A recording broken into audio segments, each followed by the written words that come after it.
Acte 2, je démarre. Le jour de la Pentecôte, ils étaient tous ensemble, dans le même lieu. Tout à coup, il vient du ciel un bruit comme celui d'un vent impétueux. Et il remplit toute la maison où ils étaient assis. Des langues semblables à des langues de feu leur apparurent séparées les unes des autres et se posèrent sur chacun d'eux. Ils furent tous remplis du Saint-Esprit et s'est mis à parler en d'autres langues selon que l'Esprit leur donnait de s'exprimer. Amen. Amen. On va aller à 1 Corinthiens 12. Je vais lire le premier verset et j'irai directement au verset 4. Pour ce qui concerne les dons spirituels, je ne veux pas, frères, que vous soyez dans l'ignorance. Verset 4. Il y a diversité de dons, mais le même esprit. Diversité de ministères, mais le même Seigneur. Diversité d'opérations, mais le même Dieu qui opère tout en tous. Or, à chacun, la manifestation de l'esprit est donnée pour l'utilité commune.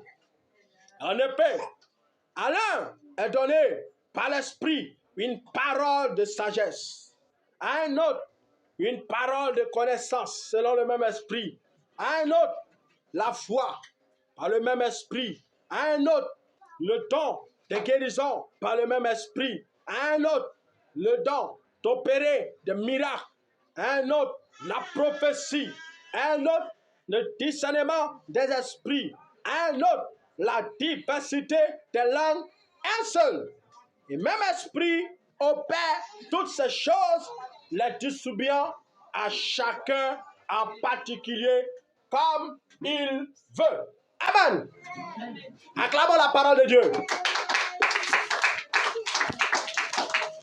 Le thème que nous allons voir, c'est les dons spirituels.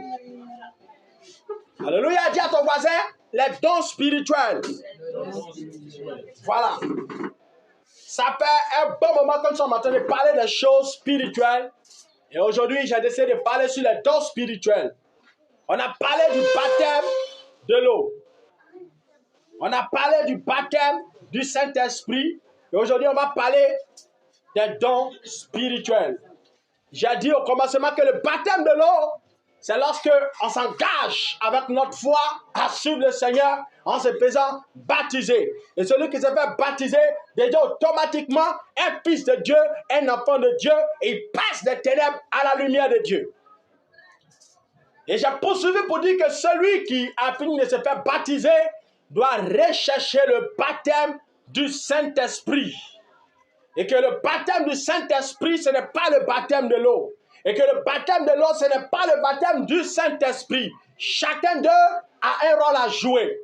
Le baptême de l'eau te donne la nature de Dieu, te donne le vêtement de justice et fait de toi un citoyen du ciel. Mais le baptême du Saint-Esprit te donne les capacités de Dieu qui te permettent d'opérer dans le surnaturel, de manifester Dieu par la puissance. Et aujourd'hui, je vais parler des dons spirituels. Pour qu'on parle des dons spirituels, il faut qu'il y ait eu d'abord le baptême du Saint-Esprit. Parce que c'est le baptême du Saint-Esprit qui donne la porte d'ouverture aux dons spirituels. Les dons spirituels sont manifestés lorsque quelqu'un est baptisé dans le Saint-Esprit. J'ai dit que le baptême du Saint-Esprit est suivi du signe qu'on appelle le parler en langue. Donc, un homme qui a été baptisé du Saint-Esprit doit automatiquement commencer à prier pour rechercher les dons spirituels. Les dons spirituels, en grec, on dit charisma. Charisma veut dire faveur de Dieu, don de Dieu, grâce de Dieu. Et les dons spirituels ne sont pas donnés par un homme. Les dons spirituels sont donnés par le Saint-Esprit. À la fin de la lecture qu'on a lue, la Bible dit que le Saint-Esprit distribue à chacun, selon sa propre volonté, les dons de l'Esprit. Amen. Vous devez savoir, frères et sœurs, qu'il y a 9 dons spirituels. Il y a 9 dons spirituels au total dans la Bible. Il y a la parole de connaissance. Il y a la parole de sagesse. Il y a le discernement d'esprit. Il y a le don de foi. Il y a le don de miracles. Il y a le don de guérison. Il y a la diversité des langues. Il y a l'interprétation des langues. Et puis j'ai oublié le dernier. Voilà. Il y a qu'un 9. Alléluia. Néanmoins, aujourd'hui, on va parler de 6 dons spirituels. Chaque don spirituel est dans une classe. Parce qu'il y a 3 types de dons spirituels, mais chaque type de don spirituel contient 3 dons spirituels. Mais aujourd'hui, on va parler de 6 dons spirituels. On va parler de ce qu'on appelle le don de révélation et puis le don d'inspiration. Certains hommes de Dieu appellent ça don vocaux. Voilà, moi j'appelle ça don d'inspiration. Certains appellent ça don d'inspiration, d'autres appellent ça don vocaux. Mais ce sont les 2 types de dons qu'on va voir aujourd'hui. Le don d'inspiration et le don de révélation. Le 3e don, c'est le don de puissance. Le don de puissance, on va voir ça un autre jour. Alléluia. Voilà, pour ne pas qu'il soit trop long, parce que ça sera trop long si on veut développer tout. Amen. Donc, on va commencer par ce qu'on appelle le don d'inspiration. Notez que le don d'inspiration est composé de 3 types de dons. Il y a la diversité des langues, si tu notes. Il y a l'interprétation des langues. Et puis il y a le don de prophétie. Voilà, c'était le dernier don qu'il y avait manqué de citer. Dans le don d'inspiration, je reprends, il y a la diversité des langues, il y a le don de prophétie, il y a l'interprétation de la langue. Amen. Donc je vais commencer par la diversité de la langue. Je sais que quand je dis diversité de langue, ça te fait passer au parler-langue. Alléluia. C'est vrai, non? Ça te fait passer au parler-langue. Le parler-langue n'est pas un don spirituel. C'est la diversité de langue qui est un don spirituel. Je vais expliquer. Lorsque tu te fais baptiser dans le Saint-Esprit, je n'ai pas dit le baptême de l'eau, lorsque la puissance de Dieu vient sur toi par le baptême du Saint-Esprit, il y a le parler-langue qui vient. Ça, c'est le signe. Pour reconnaître que quelqu'un est baptisé du Saint-Esprit, c'est le signe qui vient. Et ça, on appelle le parler-langue. Ça te prend un coup. Alléluia. Ça, c'est le signe. Ce n'est pas la diversité des langues. La Bible dit que celui qui parle la langue là, il parle directement à Dieu. Il ne parle pas aux hommes. C'est des mystères qu'il dit. Ça, tu peux voir ça en 1 Corinthiens 14, verset 2. Il dit celui qui parle la langue, parle aux hommes. Et parle à Dieu, pardon. Il ne parle pas aux hommes, il parle à Dieu. Il dit des mystères. Personne ne le comprend. Donc, il parle en code. Et la Bible nous fait savoir que celui-même qui parle la langue là, il ne comprend pas ce qu'il dit. Son intelligence est fermée. Son intelligence est stérile. Mais c'est son esprit qui est en train de prier. Ah, la Bible déclare que Dieu cherche quoi? Des adorateurs en esprit et en vérité. Donc la prière parfaite là, ça s'accomplit dans le parler-langue. Quand quelqu'un parle la langue, il parle directement à Dieu. Rabakadaba shakaraba. Je ne sais pas ce qu'il a dit, mais mon esprit a prié. C'est ça l'utilité du parler-langue. Tu parles directement à Dieu, mais toi-même là, tu ne sais pas ce que tu dis. Alléluia. Amen. Donc, quelqu'un qui parle la langue est tranché en esprit. Parce que la Bible déclare qu'en Romains 8, que le Saint-Esprit prie par des soupirs quoi, inexprimables en nous. Mais comment le Saint-Esprit s'arrange à prier en nous? C'est quand nous sommes en train de parler la langue que le Saint-Esprit exprime une volonté à Dieu. Donc Dieu se met à prier à notre place pour nous. C'est ça l'utilité du parler la langue. Quand je fais Rekarabagandaraba, Dieu lui-même il prie pour moi à ma place. Ah, vous savez que la prière de Dieu est toujours parfaite. Alléluia. Donc le parler la langue est puissant. Et la Bible déclare que celui qui parle la langue là, il s'est bâti. Quand il lit 1 Corinthiens 14, verset 4, il dit celui qui parle la langue, il est en train de se construire. Il s'est bâti, il s'édifie. Vous voyez, quand on veut construire une maison là, les maçons viennent, ils prennent briques, ciment, et puis commencent à mettre les briques pour monter, construire la maison. Donc, quand tu parles la langue, la Bible dit que tu te construis, tu te bâtis, tu t'édifies, ton esprit grandit. Il peut avoir en toi, par exemple, le caractère d'orgueil, la mauvaise manière de te comporter, tu n'es pas comme Dieu veut, mais Dieu te fait grâce d'avoir le parler en langue.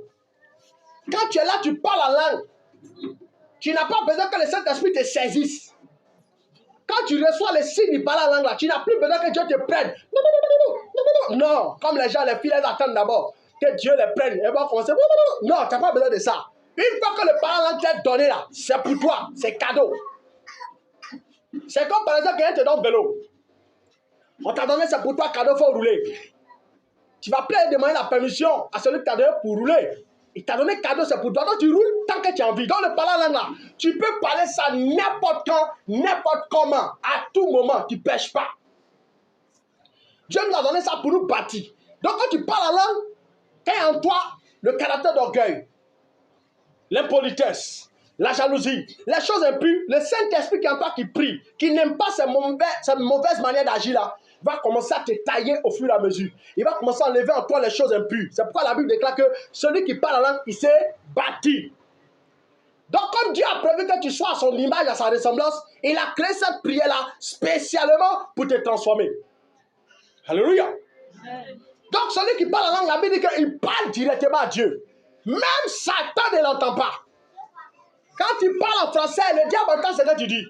Tu dis, Seigneur, donne-moi le mariage. Il a entendu. Mais quand tu fais Ré Karabayandaraba, mais lui, il a dit quoi? Il n'entend pas ce que tu dis. La première fois où j'ai parlé en langue, j'ai vu un esprit. Dans une vision.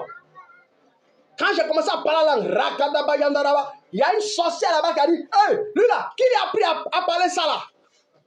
Automatiquement, la puissance de Dieu est tombée sur elle. C'est quelqu'un, un esprit qui me combattait.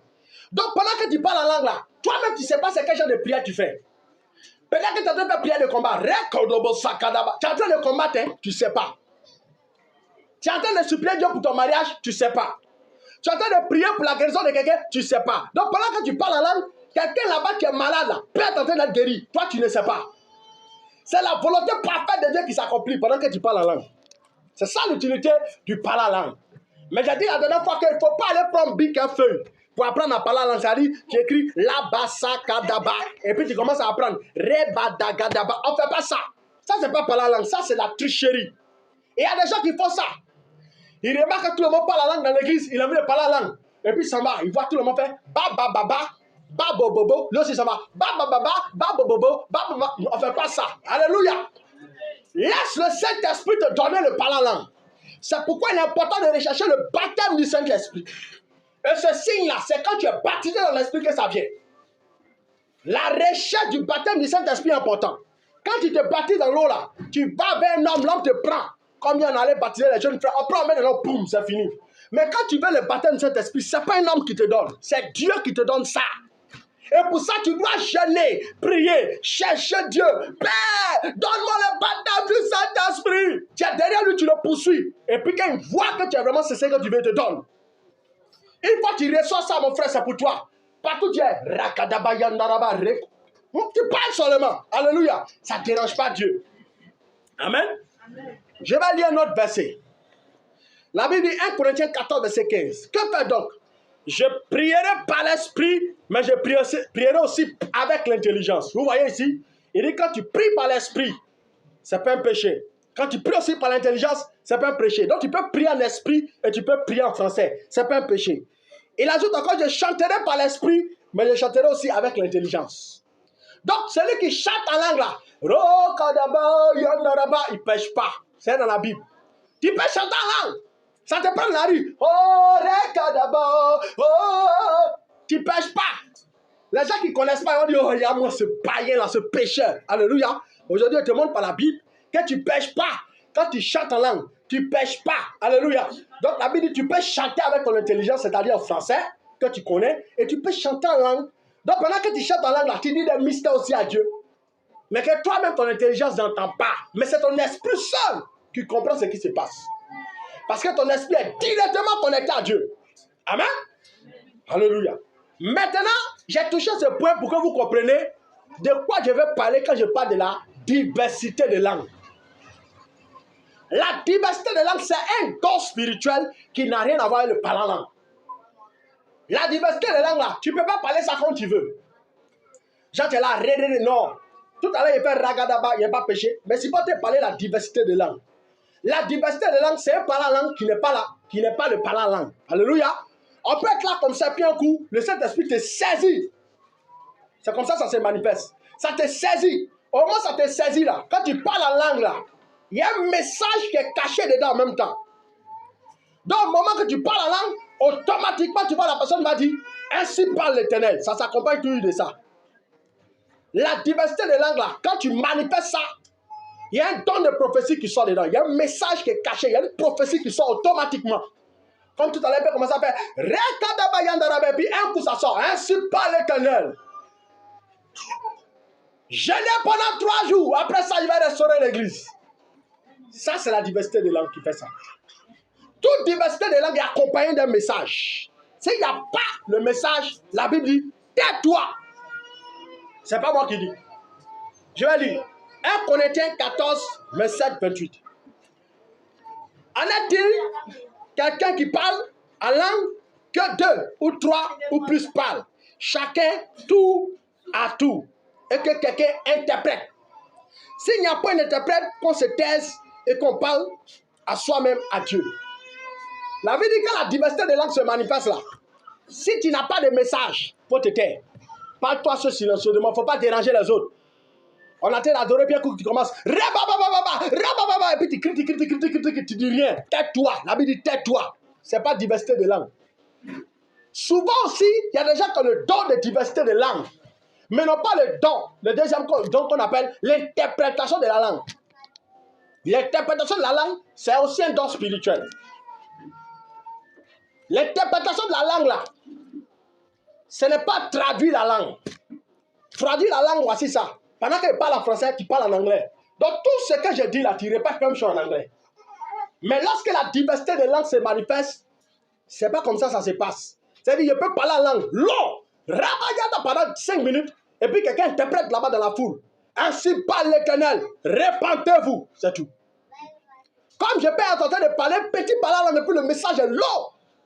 En cette année, mes enfants, je serai avec vous, je vous bénirai. Parce qu'en fait, l'interprétation de la langue et puis le don de diversité de langue, là, les deux, là, quand ils se mettent ensemble, ça donne ce qu'on appelle le don de prophétie. Donc, quelqu'un qui a le parler langue, qui est appelé diversité de langue, doit rechercher ce qu'on appelle l'interprétation de la langue. C'est que tout ce qui est là, vous ne comprenez rien, vous êtes embrouillé. Alléluia. Tu dois rechercher l'interprétation de la langue chez toi à la maison. Le jour, les disciples ont été baptisés du Saint-Esprit là.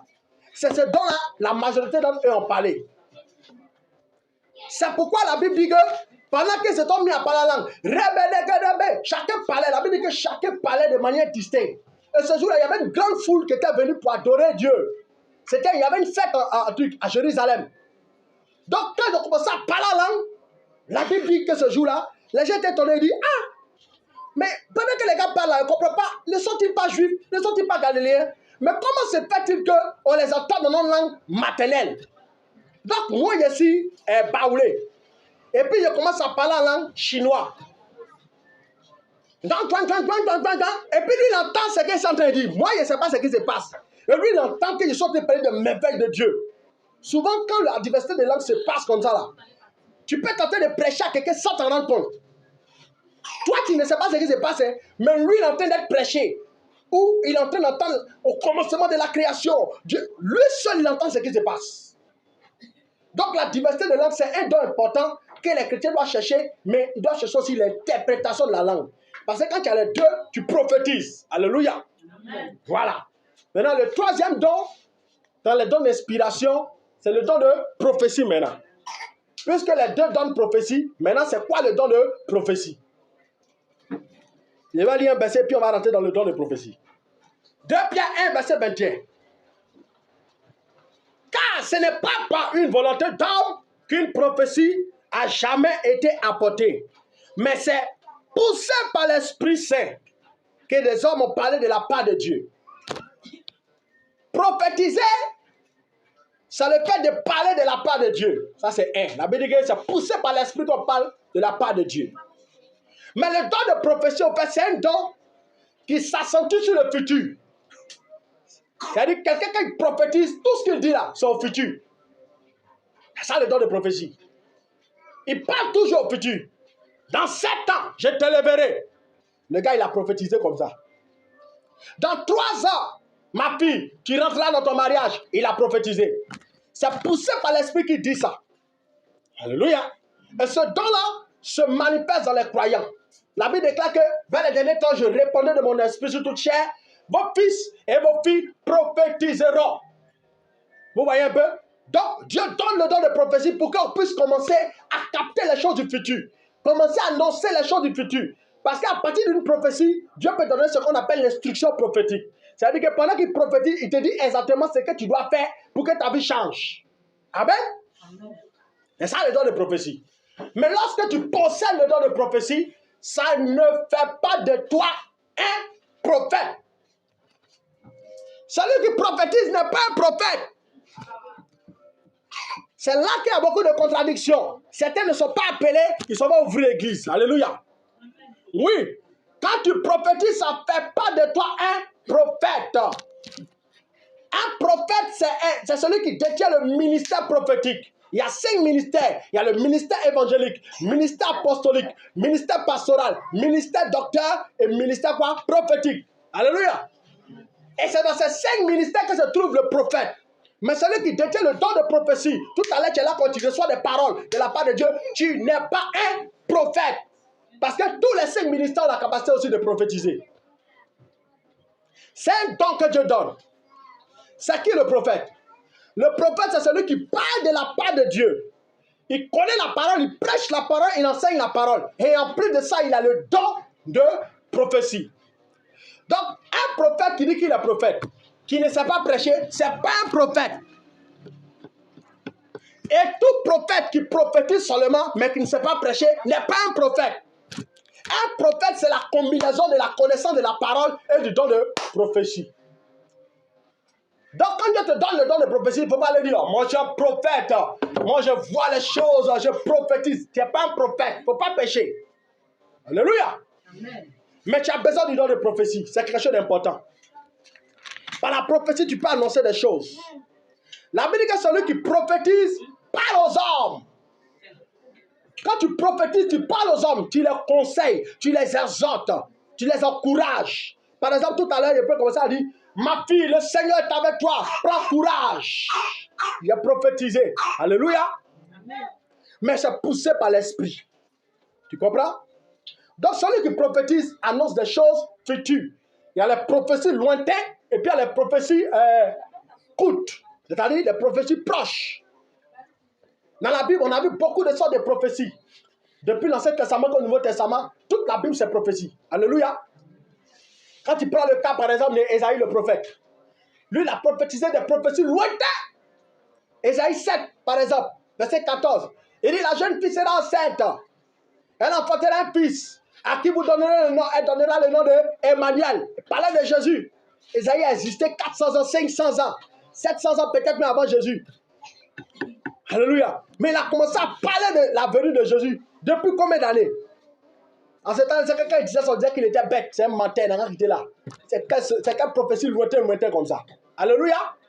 Et tu peux prophétiser tout près. Comme par exemple, tu vois le cas de Pierre et Jésus. Pierre dit, oh, quand Jésus a fini de parler, il dit, Seigneur, cela n'arrivera pas. Moi, Pierre, il va mourir pour toi aujourd'hui. Il dit, Pierre, je te l'ai dit, cette nuit-là même. Il dit, cette nuit-là même, tu vas me renier. Ça, c'est la prophétie. Il a annoncé ce qui allait arriver à Pierre, que Pierre allait le renier. Donc, le don de prophétie annonce des choses. Par exemple, la dernière fois, il marchait avec ma femme, et puis j'ai regardé un temple, j'ai dit, ouh, le temple est bien placé, c'est bien. Et puis un coup, c'est venu dans son esprit, paf, elle dit, le Seigneur me dit que bientôt, ça sera démoli. Vous voyez, le don de prophétie annonce les choses à venir. Donc, c'est un don que chaque chrétien doit rechercher. Je prie que cela vienne sur toi au nom de Jésus. Amen. Amen, amen. Amen. Donc, le deuxième don que nous allons voir dans la classe, c'est le don de révélation. On a déjà traité 3 dons sur lesquels peut-être on n'a rien compris. Et c'est que les 2 dons là, mais ça vous a fatigué, premier là. Alléluia. Mais dans les prophéties, au moins vous avez compris ça, non? Voilà, ça annonce le futur. Une fois que tu vois quelqu'un qui parle des choses à venir, c'est en train de prophétiser. Maintenant, on va voir maintenant ce qu'on appelle les dons de révélation. Le don de révélation, lorsque ça se manifeste, Ça manifeste l'omniscience de Dieu. Omniscience veut dire la connaissance de Dieu. Donc Dieu te communique une partie de sa connaissance. Il te permet de voir, d'entendre, de savoir des choses qui se sont déjà passées. Dans le domaine, par exemple, du don qu'on appelle la parole de connaissance. Dis à ton voisin, la parole de connaissance. La parole de connaissance, c'est un don de révélation. Ça te permet de pouvoir connaître tout ce qui est passé et tout ce qui est présent. Ouais, le don de prophétie parle des choses futures. Mais le don de parole de connaissance parle de tout ce qui est passé et de tout ce qui est présent. Par exemple, tout à l'heure, quelqu'un il te dit, ma soeur, tu t'appelles Wadjo. C'est ton nom, il a dit. C'est le don de parole de connaissance qui fait ça. Mon frère, ta maman s'appelle Jacqueline. C'est le don de parole de connaissance, ça. Mon frère, à telle époque de ta vie, je vois que tu es tombé malade. C'est le don de parole de connaissance. Ça, on appelle ça la parole de connaissance. Dieu te donne une partie de la connaissance qu'il a. C'est-à-dire tu reçois des informations qu'aucun homme ne peut te donner. C'est-à-dire tu n'as pas eu besoin d'aller regarder la météo. Tu n'as pas eu besoin de regarder sur France 24 qu'il y a eu un problème. Dieu te donne toutes les informations qu'il faut au moment où tu es là. Mais quand tu as le don de parole de connaissance et de prophétie, ça ne fait pas de toi Dieu. Parce qu'il y a déjà que dans 5 mois, c'est gonflé devant orgueilleux. Alléluia. Non, tu n'es pas omniscient. C'est pendant un temps que Dieu t'utilise pour manifester ce don, pour aider quelqu'un. Alléluia. Donc la parole de connaissance est quelque chose d'important. Par exemple, quelqu'un peut être malade, mais depuis il fait un médicament, ça ne marche pas. On prie pour lui, ça ne marche pas. La parole de connaissance aide. En ce moment-là, Dieu peut ouvrir ton esprit et automatiquement, tu vois quelque chose. Je vais lire un verset pour qu'on reprenne ce qu'il dit. Jésus, Matthieu 9, verset 1, Jésus étant monté dans une barque, traversa la mer et alla dans sa ville.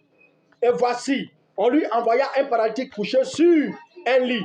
Jésus, voyant leur foi, dit au paralytique, prends courage, mon enfant, tes péchés te sont pardonnés. Vous voyez là? Jésus croise un paralytique. Pourquoi il est paralysé?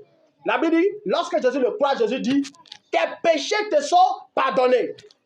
Ça veut dire que ce qui a fait que le gars était devenu paralysé, c'est son péché. Donc si on prie pour lui, n'importe comment, ça ne va pas marcher. Il faut que le monsieur révèle son péché. Donc la parole de connaissance te permet de savoir ce que quelqu'un a fait et qui lui crée des problèmes jusqu'à aujourd'hui. Je l'ai dit, prie, oh Seigneur, change ma vie. Depuis, ta vie ne change pas. Donc celui qui a le don de parole de connaissance peut te venir en aide. Peut-être que toi, tu souffres à cause de ta maman dans le passé. Avant que tu ne sois, elle allait consulter les démons. Et Dieu ouvre ton esprit pour dire, en 1950, tu as un de tes grands-pères qui allait sacrifier un démon. Ça, c'est la parole de connaissance qui fait ça. Ça te révèle tous les événements qui se sont passés dans ta vie ou dans la vie de quelqu'un qui influence ta vie. Donc, c'est un don très, très important. Le don de parole de connaissance te permet même de sonder ce qui est dans le cœur des gens. Dieu ouvre ton cœur comme ça, et ton Dieu, puis tu vois dans son cœur. Et puis dans son cœur, tu vois, elle a la haine. C'est la haine là qui l'empêche d'être béni. Alléluia. Vous comprenez? Ce don est très, très efficace. Et Dieu a donné ça à beaucoup de personnes. Et c'est des choses que tu dois chercher. Parce que ça te permet de régler les problèmes de manière surnaturelle. Tu as des informations qui viennent directement de Dieu. Toi et moi, on ne se connaît pas. On ne s'est jamais rencontrés. Et puis, un coup, paf! Comme dernièrement, il y avait un gars, lui et son ami ne se sont pas vus pendant 7 ans. Et puis, le jour où ils se rencontrent dans la rue, et puis, ils se voient, oh Joe, comment tu vas? Il dit, ouais, il va bien. Dès que les gars se saluent net, en même temps, Dieu lui donne une révélation pour lui. Il dit, regarde, j'étais dans une relation. Il dit, oui. Tu viens de gâter la relation. Il dit, oui. Tu es en train de chercher à aller te mettre avec une autre fille que je vois. Il dit, oui. Laisse ce que tu vas aller prendre là. Ce que tu as laissé là, c'est elle qui est ta femme là. Tu es en train d'aller te mettre dans un problème comme ça de l'autre côté. Vous voyez, le don de parole de connaissance peut te permettre même de régler certains problèmes dans la vie des gens. Donc c'est un don important que tu vas chercher. Lorsque Jésus en passe des pharisiens, la Bible déclare que Jésus connaissait dans le cœur des pharisiens. Il savait que c'était des hypocrites. Mais comment il a fait pour savoir ça? Si ce n'est pas un esprit, tu ne peux pas savoir que quelqu'un est hypocrite. Ce n'est pas écrit sur son front. Alléluia.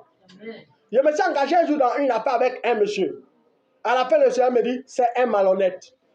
Mais quand tu le regardes, c'est un saint. Il a l'église. Il est toujours calme. Il est toujours beau. Il est toujours simple. Oh, le Seigneur est bon. Mais le Seigneur me dit, un malhonnête. Comment tu peux vous savoir que c'est un malhonnête? C'est un esprit. La parole te vient en esprit. Tu dois prier pour avoir le don des paroles de connaissance.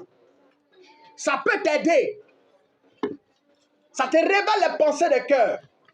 Ça peut même révéler les numéros de téléphone. Ça révèle les numéros de compte en banque. Vous voyez mon téléphone tactile là? Vous voyez, c'est verrouillé. Quand tu as le don des paroles de connaissance, tu peux voir.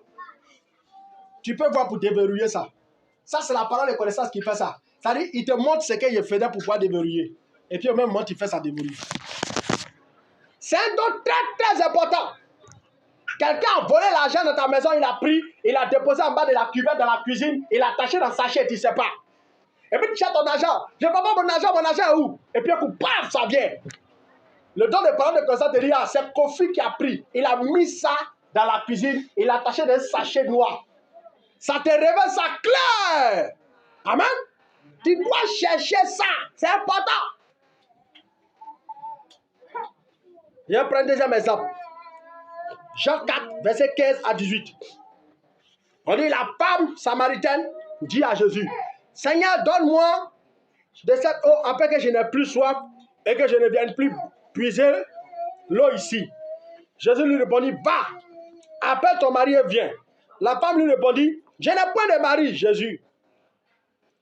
Il dit, tu as eu raison de dire, je n'ai point de mari. Car tu as eu 5 maris, et celui avec qui tu es n'est pas ton mari, en cela tu as dit vrai. Vous voyez, la femme samaritaine, elle allait pour aller puiser de l'eau au puits de Jacob, et arrivé là-bas, Jésus il est assis sur le puits. Il cherche comment faire pour l'aborder, pour la prêcher l'évangile. Et la fille vient prendre l'eau. Au moins, prend l'eau. Il lui demande de l'eau. Il cherchait la stratégie pour parler à la femme. C'était un peu compliqué. Donc, il lui dit, ah, donne-moi de l'eau. Je bois. Et au moment, elle veut lui donner de l'eau, il dit, mais il n'y a pas de relation entre nous et puis vous. Toi, tu es un juif, nous, les samaritains. Les deux peuples là, ils ne vont pas ensemble. Pourquoi tu me demandes de l'eau?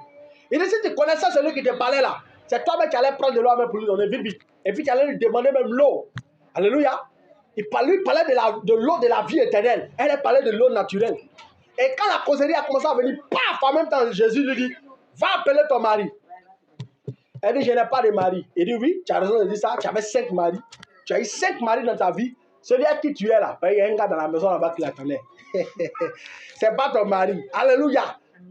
Donc, le don de parole de connaissance a permis à Jésus de prêcher la parole à la vie là. Elle était fermée. Quand il a commencé à prophétiser dans sa vie, c'est ce que les gens appellent prophétie. Lorsque tu fais la parole de connaissance, tu n'es pas en train de prophétiser au fait.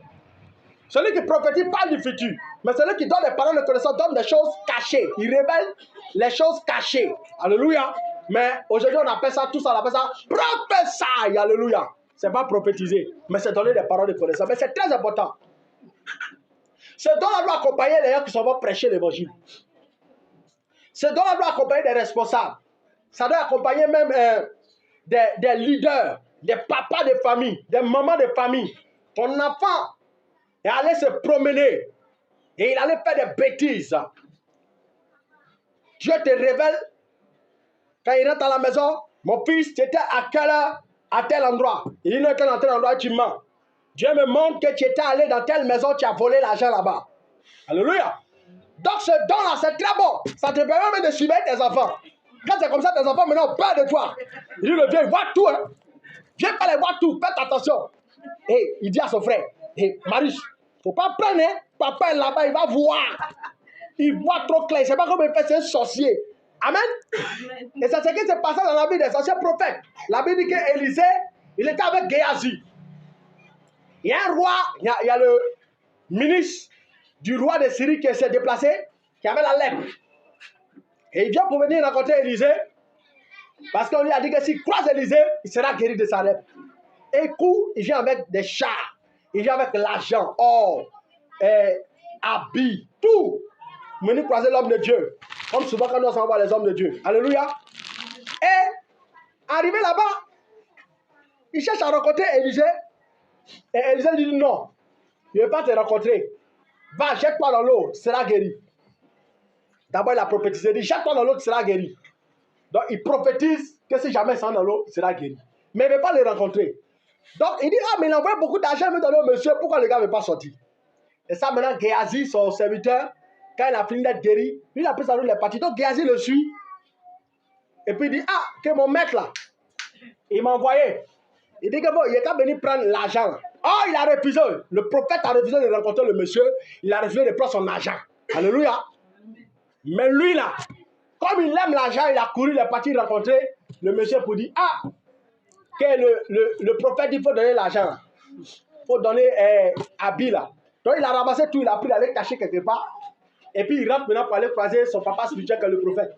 Et puis, le prophète lui dit, j'étais où, Géasi? Il dit, non, c'est pas vrai qu'il n'a pas été là. Il dit, quand tu allais croiser le monsieur là, au loin là-bas, mon esprit n'était pas absent, je t'ai vu. J'ai vu que tu as pris l'argent, tu as pris les habits. La lèpre de Naaman s'attache à tes bras. Alléluia. Amen. Tu vois un peu?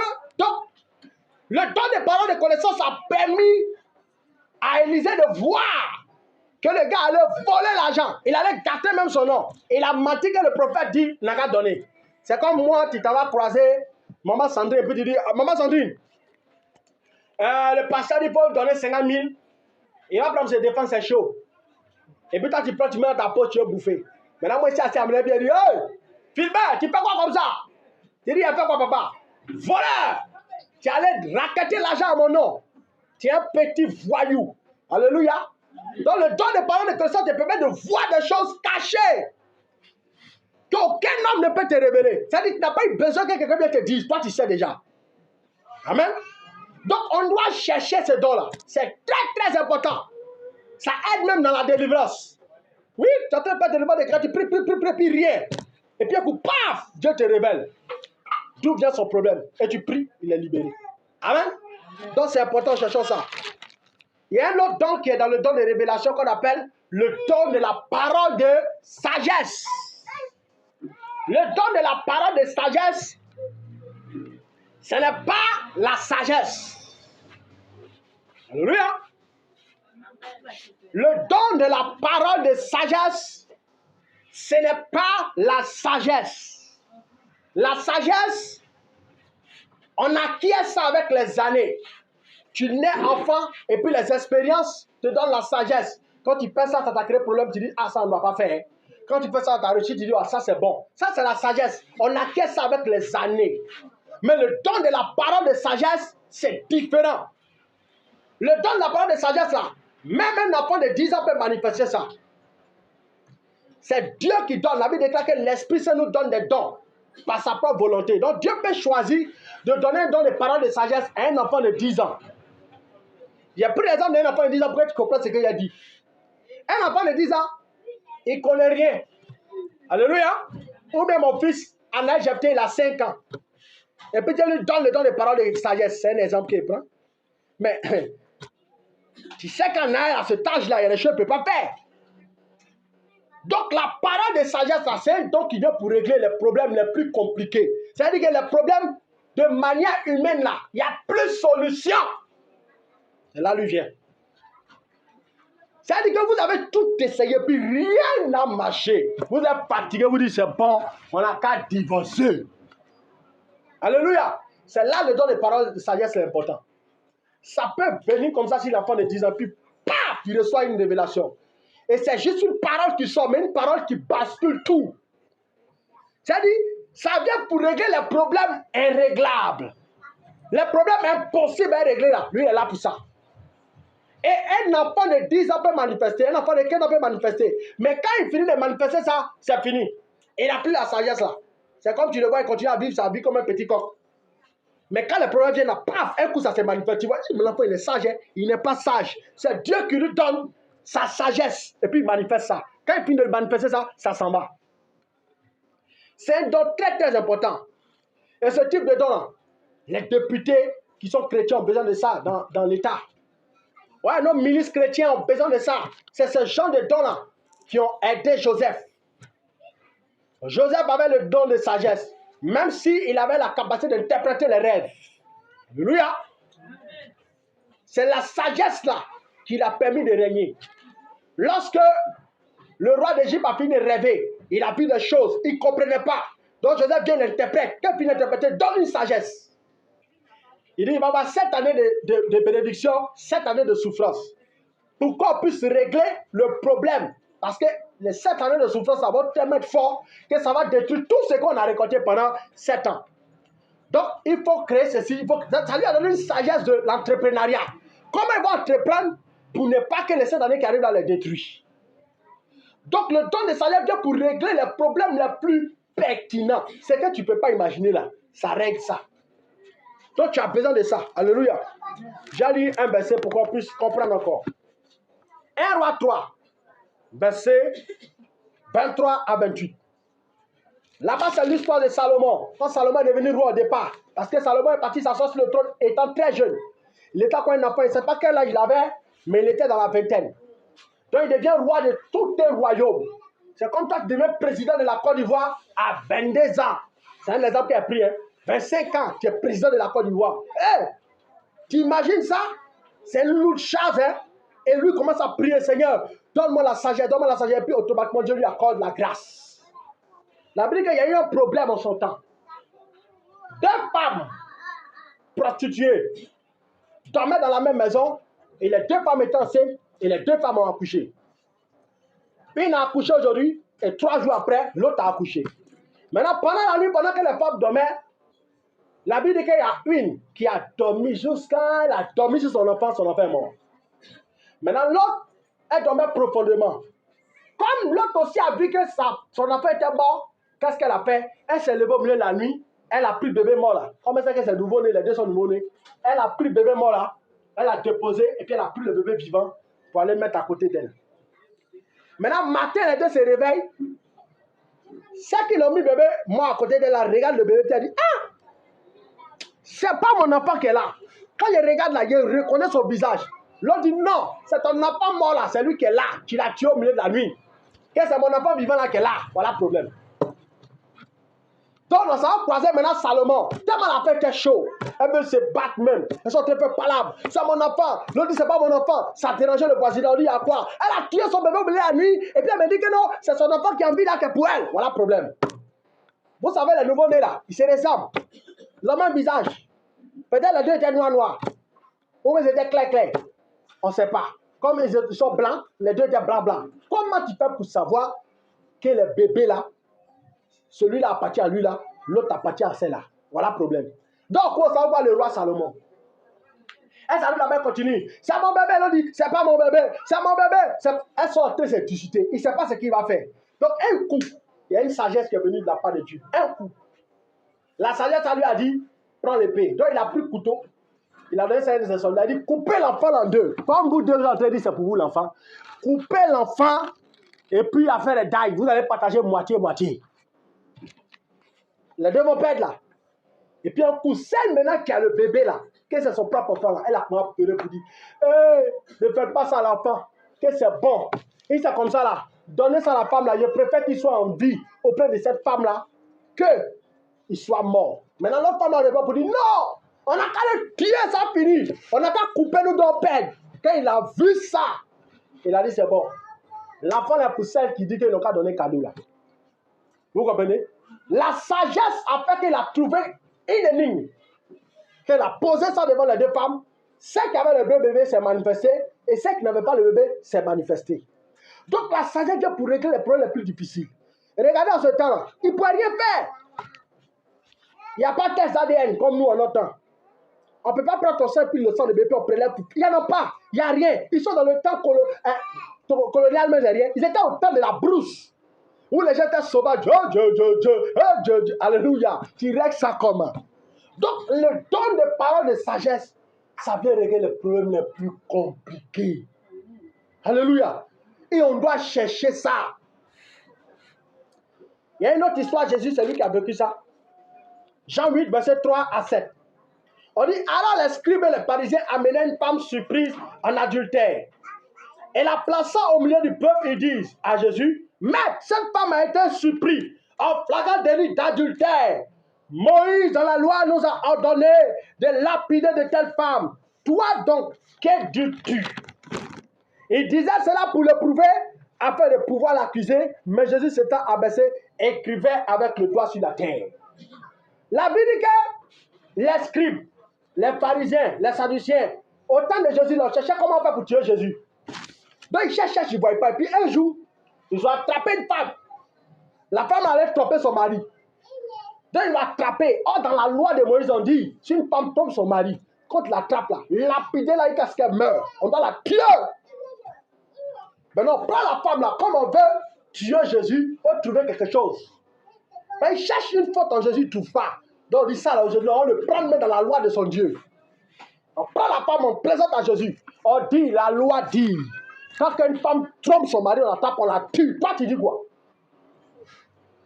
Si c'est toi, tu vas répondre quoi? Ah. Si Jésus répond, tu es là, parce que la loi dit de la tuer, il va dire, toi, tu es maudit. Toi, tu prêches le royaume des cieux, l'amour de Dieu. Et puis, dis-donc qu'elle a tué, ils vont le tuer. Ils vont tuer Jésus. Mais s'il dit aussi, pardonnez à la femme, ils vont dire, ah, tu es contre la loi de Moïse. Voilà, piège. Pardonnez à la femme, tu es contre la loi de Moïse. Tu es là, ah, tu es un assassin. Il répond quoi? La sagesse fait venir en même temps. Il s'abaisse et puis, un coup, quand ça vient, il dit, que celui qui n'a jamais péché jette la pierre. Ils sont paralysés tous. Il dit, waouh. La Bible dit, accusés dans leur conscience, tous ont jeté cailloux parce qu'ils savent que tous ont déjà péché. Vous voyez le don des paroles de sagesse? Ça sauve, ça libère, ça guérit. Quand tu as ce don-là, quand ça se manifeste, toi-même, ça peut t'aller dans les soucis. Parce qu'on peut préparer un complot contre toi. Quelqu'un, son téléphone n'est pas à t'enregistrer, hein? Et puis te pose des questions pièges. Tu réponds quoi? Tu ne sais pas que sont enregistrés. C'est pourquoi les enfants de Dieu doivent être animés de ton de l'esprit. Ça débloque la situation, ça libère. Alléluia. Ça, c'était le don des paroles de sagesse. On va voir un dernier don qu'on appelle le don de discernement des esprits. Alléluia. Le don du discernement des esprits. Ça, c'est un don vraiment très important. Le don du discernement des esprits te permet de discerner. On dit discernement des esprits, ça te permet de discerner les esprits. Ça te permet de discerner l'esprit de Dieu. Ça te permet de discerner les démons. Ça te permet de discerner l'esprit de l'homme. Parce que l'homme a un esprit. Alléluia. Donc tout à l'heure, tu peux voir quelqu'un, il prêche. Il dit, waouh, quelle prédication. Tout le monde dit, oh, c'est un homme d'onction, un homme de puissance, il n'y a pas l'homme pour lui. Mais le discernement d'esprit vient, quand ça veut qu'on, paf, Dieu te montre que lui là, c'est pas un vrai homme de Dieu, c'est un faux. Le discernement d'esprit te permet de savoir quand l'esprit anime quelqu'un. Pendant que la personne parle, tu vas savoir s'il est animé de l'esprit de Dieu ou du diable, ou même de l'esprit de l'homme. Mais il y a déjà ce qu'on appelle le don de soupçon. Ça, c'est pas le discernement d'esprit. Il y a rien qui soupçonne tout. Il est là. C'est un faux homme de Dieu. Hein? Je dis pourquoi? Il y a sa manière de bouger ses doigts là. Alléluia. Ça, c'est pas le don de discernement d'esprit. Ça, c'est soupçon. Il y a des gens qui soupçonnent le mal partout. Lui soupçonne tout. Quand tu bouges ta tête comme tu as vu comment il a bougé sa tête, non? Il a peut-être invoqué les démons. Quand tu bouges comme ça, ta main dit, tu vois sa main qui fait là, non? Il t'a dit que lui là, c'est une forme de Dieu. Regarde quand il bouge sa main. Il t'a dit, oh, lui soupçonne le mal partout. Il ne sait pas discerner. Donc tout partout voit le mal.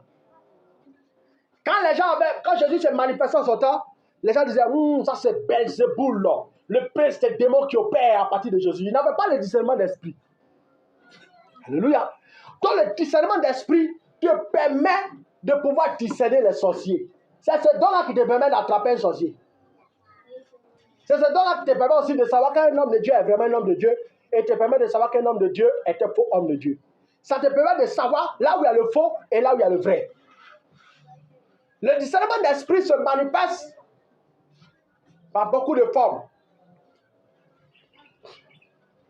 Il y a des gens, le discernement d'esprit, c'est dans les sens.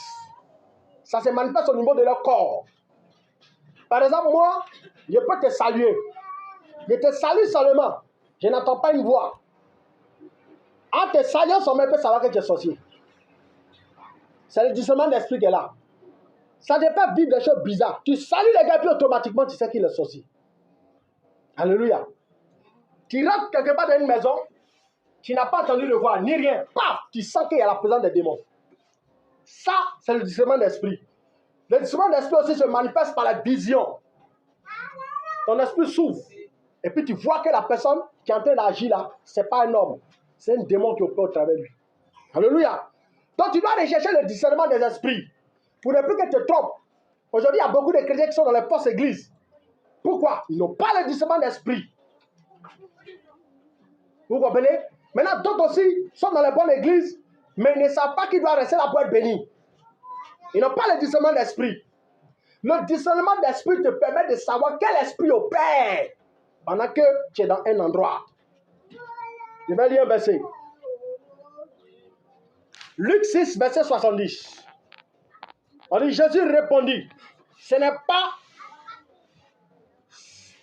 pas moi qui vous ai tous choisis, vous les 12, et l'un de vous est un démon. Vous voyez, Jésus choisit 12 disciples.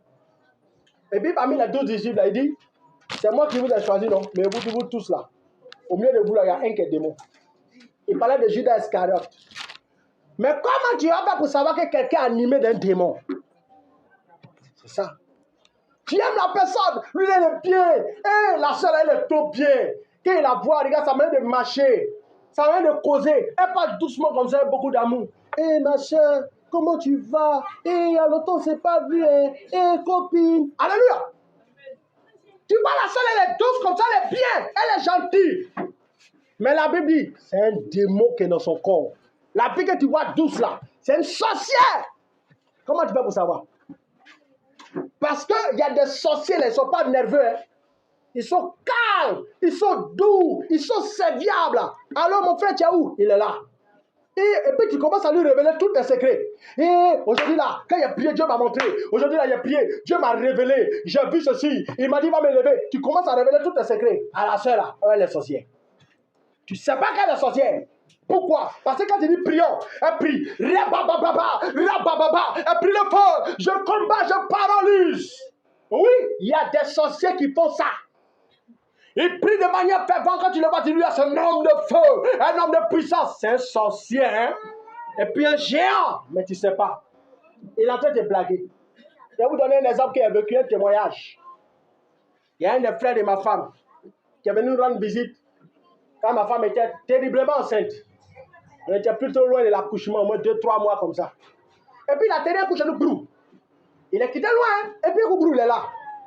Et puis il dit que je suis venu pour faire des papiers, il ne sait pas où il a dormi, donc il a besoin qu'on m'héberge.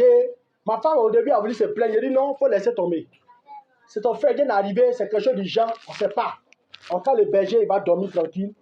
Il enlève mon habit, je lui ai donné. Il a donné un matelas, il a dormi dessus, tout. Bien quoi, il a envoyé, on allait manger, poisson la braise, APF, tout ça, vraiment, il l'a mis à l'aise.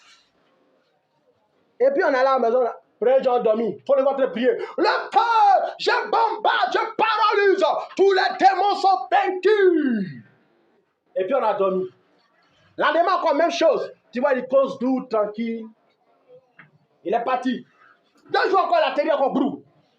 Ma femme s'est fâchée, elle dit non, pas te fâcher, il faut laisser causer. Il dit, ah petit, quand tu viens chez les gens, il faut appeler.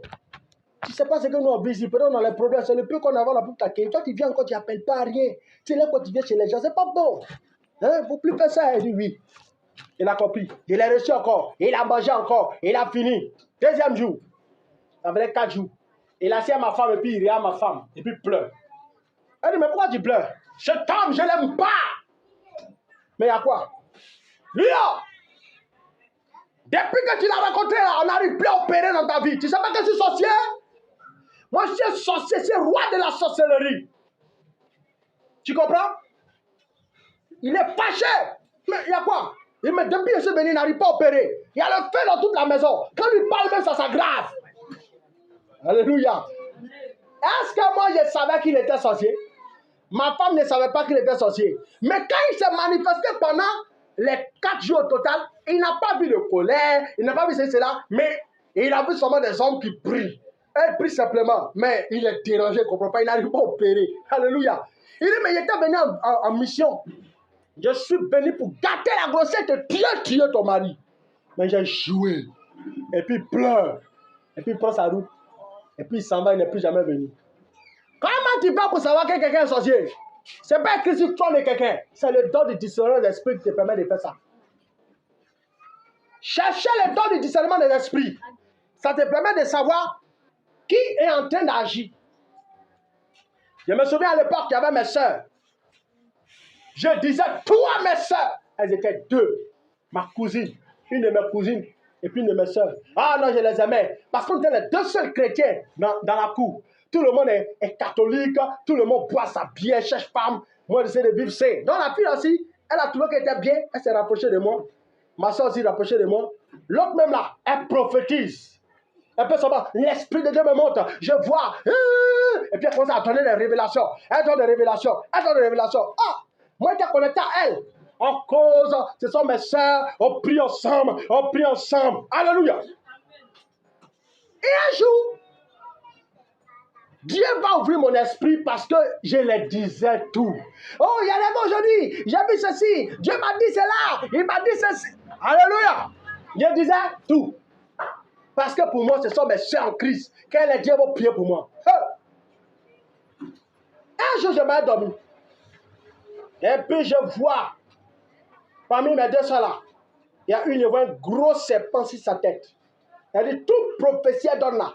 Ça ne vient pas de Dieu, c'est un serpent, un python, un esprit de sorcellerie qui prophétise. Elle dit, hey! Et puis elle me voit te fuir. Je ne t'écoute plus, laisse-moi. J'ai dit, wow. Donc c'est là, elle a toute sa sensibilité là. Elle est sorcière. Quand elle fait ça, elle voit. Elle voit. Elle voit. Quand elle dit, ma soeur, on m'a prié pour ceci, il y a tel problème. Elle voit. Python! Comment tu fais pour savoir que quelqu'un prophétise par un python? C'est dans la Bible, je vous lis l'histoire que vous voyez. Acte 16, verset 16. Une servante qui avait un esprit de python et qui, en devinant, procurait un grand profit à se mettre vers au-dessus de nous. Elle s'est mise à nous suivre, Paul et nous. Elle criait, ces hommes sont les serviteurs de Dieu très haut. Ils vous annoncent la voix du très haut. Elle fit cela pendant plusieurs jours. Paul, fatigué, se retourna et dit, l'esprit, je te le donne au nom de Jésus, sors d'elle. Et l'esprit sortait. La Bible dit qu'il y avait une femme, là où ils sont arrivés en son temps. Quand Paul et puis les disciples sont arrivés comme ça, la femme a commencé. Ainsi parle l'Éternel, ces hommes de Dieu sont de véritables hommes de Dieu. Suivez-les, écoutez-les, ils vous annoncent la voix du Très-Haut. Ce n'est pas une vraie prophétie. Paul, c'est un vrai serviteur de Dieu. Bravo. Pendant 3 jours, elle est là. Quand ils passent là, cet homme est un homme de Dieu. Répétez-vous à sa parole. Écoutez sa voix. Ce qu'il dit, c'est ça, non? C'est trop vrai. Mais la Bible dit, Paul étant fatigué, il a discerné maintenant. Il dit, ça, c'est pas l'esprit de Dieu, c'est un python. Python, sors d'elle. Un démon s'est manifesté, il est parti. Donc, il y a les esprits de python qui sont des esprits religieux. Ah oui, c'est même dans la chambre de l'église. Tu le vois, il prophétise. Il prophétise. C'est pas Dieu. C'est pourquoi il y a l'esprit de discernement. Et à ce temps de la fin, comment il y a beaucoup de prophètes partout. Ah oui. Comment il y a beaucoup de prophètes. Est-ce que tu connais ce prophète là où il a eu sa puissance? Tu n'as pas l'esprit de discernement, il va t'imposer les mains. C'est pourquoi n'allez pas comme ça dans les églises. Priez pour que Dieu vous parle. Et rien que c'est là qu'on se promène d'église dans l'église. On dit il y a une chippy shop qui est là-bas. Lui là, c'est un voyant terrible. Là. Ça peut être un esprit de python. Tout ce qu'il voit est juste. La dame a prophétisé comment? Juste. Elle a annoncé la parole en disant, ce sont des serviteurs de Dieu. Ils vous annoncent la voix du Très-Haut. Vrai ou faux? Donc il parle de voix un serviteur de Dieu. Il te prophétise. Tu sais, pendant que je parle, l'esprit me monte. Je vois, j'entends, je sens l'esprit. Quand la Bible fait ça là, il faut chercher à discerner. Lui là, est-ce que c'est un vrai serviteur de Dieu? Même quand quelqu'un te dit la vérité, Si l'esprit qui est en lui n'est pas l'esprit du Saint-Esprit, que c'est un python, ce n'est plus la vérité, c'est un mensonge. Toute vérité sortant de la bouche du diable était mensonge. Tu dois discerner les esprits. Et quand j'ai su que ces deux seuls étaient des pythoniens, j'ai été choqué. Parce que les deux sont des pythoniens. Quand vous priez, je vois, oh l'esprit me montre. J'étais berné, mais quand j'ai prié, Dieu m'a montré. Alléluia.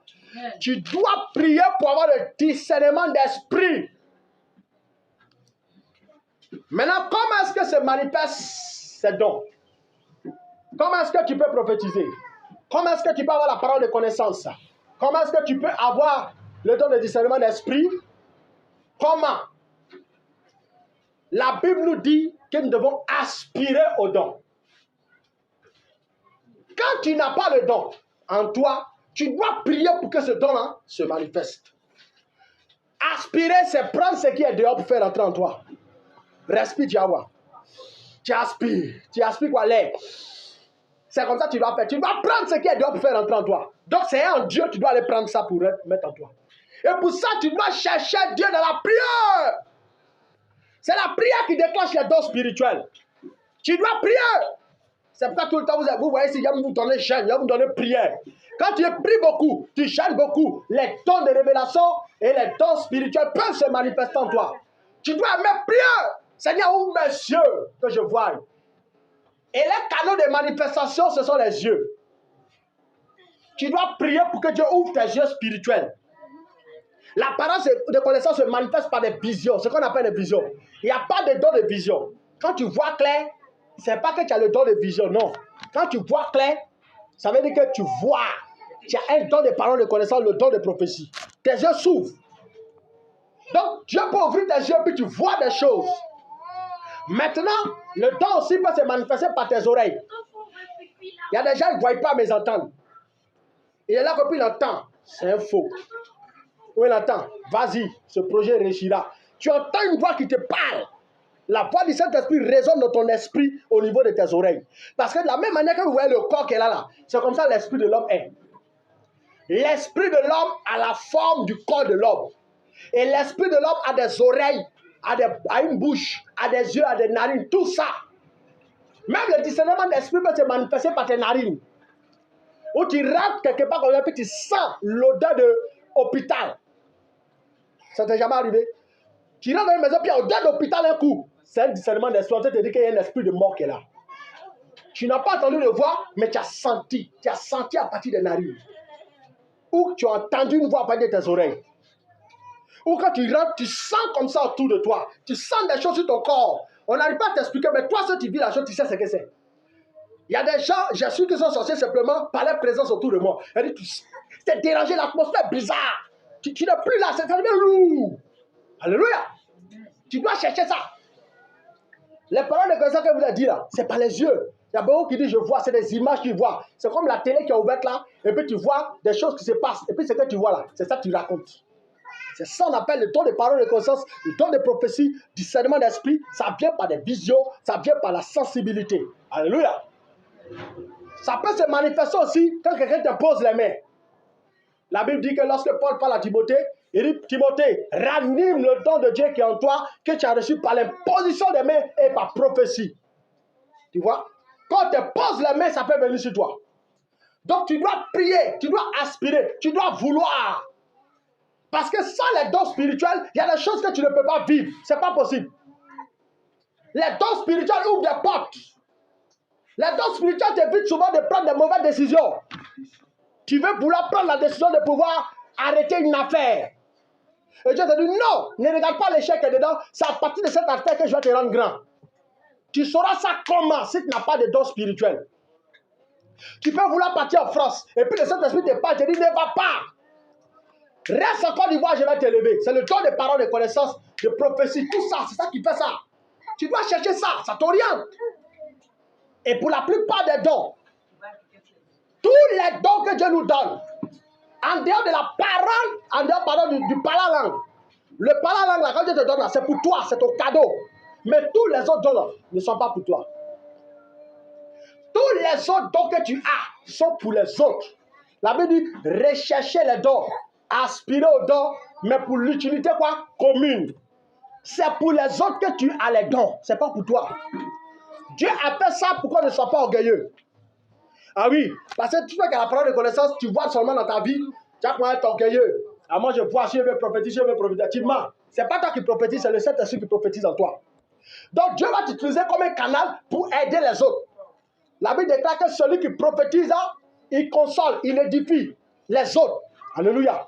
Donc, par exemple, quand tu peux vouloir dire, moi, je n'ai pas besoin des autres. Moi, Dieu me parle. C'est-à-dire que quelqu'un a la parole de sagesse, il commence à être orgueilleux. Moi, je n'ai pas besoin qu'on me conseille. Moi, je suis inconseillable. Moi, je vois clair. Moi, Dieu me parle, il me révèle les choses cachées. Je fais quoi lui? Dieu va s'arranger de telle sorte que tu ne vois pas dans ta vie. C'est pourquoi les gens qui ont beaucoup les paroles de connaissance là, ils ne voient pas beaucoup dans leur vie. C'est dans la vie des autres seulement ils voient. Il dit, l'esprit me montre, ma soeur, je vois. L'esprit me montre, je vois. Mais lui ne me voit pas dans sa vie. Pour que tu puisses voir dans ta vie, c'est ton intimité. Quand tu pries, dans ton intimité à la maison, là, maintenant Dieu te parle de toi-même. La plupart des temps, il utilise même des rêves. Les dons que vous parlez là, se manifestent aussi dans les rêves. Dieu peut te montrer le futur de quelqu'un dans ton rêve. Il peut te montrer le futur du ministère dans ton rêve. C'est des paroles de connaissances qu'il te donne et des prophéties qu'il te donne. Donc, tu ne dois pas négliger tes rêves. Les rêves sont des canaux par lesquels aussi les dons spirituels se manifestent. La Bible déclare en Job 33, verset 14, que Dieu parle tantôt d'une manière, tantôt d'une autre. Il nous parle par des visions, des songes. Alléluia. Mais l'homme n'y prend garde. Tu dois prendre garde aux rêves que tu fais. C'est pourquoi avant de dormir, tu dois prier pour sécuriser tes songes, pour que Dieu te donne des songes et des visions. Tu dois prier pour que ces dons se manifestent. Maintenant, il y a des gens, ils peuvent vouloir un don. Il aspire, il prie, il gêne, il fait tout, ça ne vient pas. Il peut avoir deux seules raisons. Il y a beaucoup de raisons, mais il y a touché deux seulement. Tu peux vouloir un don, parce qu'en aspirant un don, tu peux être déçu que depuis tu pries pendant 3 ans pour le même don, ça ne vient pas. Ce n'est pas que tu pêches, hein? Tu ne pêches pas, tu te sanctifies tout. Parce qu'au fait, les dons spirituels là, ne sont pas donnés à quelqu'un parce que la personne est sainte. Retenez ce que je vous dis. Quelqu'un peut manifester un don. Ce n'est pas parce qu'il est plus saint que toi. La Bible dit que le Saint-Esprit donne selon lui-même sa propre volonté. C'est Dieu qui donne. C'est un cadeau que Dieu te donne. Dieu peut donner un don spirituel à quelqu'un. Ce n'est pas parce qu'il le crée. C'est la volonté de Dieu de donner. Dieu peut te donner un don spirituel. Ce n'est pas parce que tu es parfait. Il te donne parce que lui veut te donner. Maintenant, cependant, il y a des gens qui veulent le don spirituel, mais le don là ne vient pas. Quand c'est comme ça, on appelle ça la souveraineté de Dieu. C'est Dieu dans sa propre volonté qui a décidé de ne pas te donner. Ou soit, il garde ça pour le futur.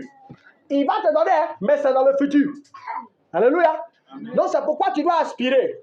Quand Dieu ne va pas te donner, il va te dire clairement que je ne vais pas te donner. Alléluia. Lorsque Moïse a forcé de rentrer à Canaan, Dieu lui a dit, tu n'entreras pas. Dieu il est clair, c'est ce qui me plaît chez lui. Mais si Dieu ne t'a pas dit qu'il ne va pas te donner, tu dois prier pour rechercher ça. Parce que c'est très important. Tu peux sauver des frères, sauver des sœurs à partir des dons. Alléluia. Donc, aspirer aux dons. La Bible dit, surtout, quand il dit 1 Corinthiens 14, verset 1er, il dit, aspirer aux dons spirituels, surtout à celui de la prophétie. Parce que la prophétie, c'est un puissant don. Amen. Donc, on va s'arrêter là pour aujourd'hui. Que Dieu vous bénisse abondamment. Amen. La semaine prochaine, on va avoir les dons de puissance. Mais néanmoins, tu vas prier. Tu vas dire à Dieu, Seigneur,